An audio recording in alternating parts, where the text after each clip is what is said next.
Great! We are making excellent progress. We've covered some of the basics of Python syntax and the way it functions. In this lesson, we'll continue to build our syntax knowledge. We are one step away from covering the essentials, and then we'll be able to dive into more interesting programming tasks. The next topic on our agenda are arithmetic operators. The addition and subtraction signs are straightforward to use. Technically speaking, in the equation you see here, 1 and 2 are called operands, while in the next one, the operands are 3 and 5. The plus and minus signs are called operators, and given they also represent arithmetic operations, they can be called arithmetic operators. Division is more interesting. If we want to divide 15 by 3, we will need to use the / sign. What will happen if we try to divide 16 by 3? 5 again. Yes, the output was 5 because in Python 2, the quotient is an integer by default. Mathematically, if we divide the integer 16 by 3, we will obtain a quotient of 5 and a remainder of 1.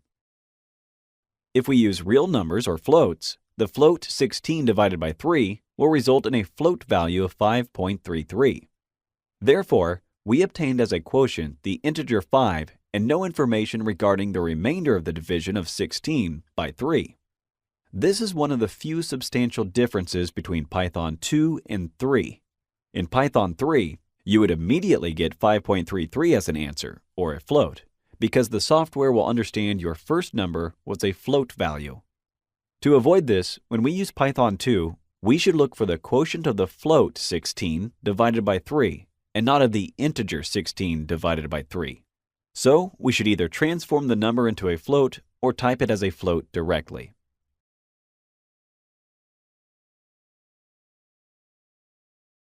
See? This is the correct answer. Now, let's obtain the remainder of the division of 16 by 3.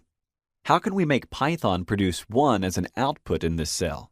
The operator that can help us is the percentage sign. I'll type 16 %3, and when I execute the command, I will obtain the remainder. The answer we received is 1. Good. Multiplication. As usual, we can use the star sign when we want to multiply. For example, 5 * 3 will lead us to an output of 15. For the record, you can assign any arithmetic operation to a variable. If we assign 5 times 3 to the variable x and then we call x, we will obtain 15 again. Great! How could you calculate 5 to the power of 3? By using the double star operator. Type 5, 2 stars, 3, and here you go, 125. Easy, right? Okay, basically, this covers arithmetic operators. Stay tuned for the next lesson, where we will explore some other useful operators. Thank you for watching.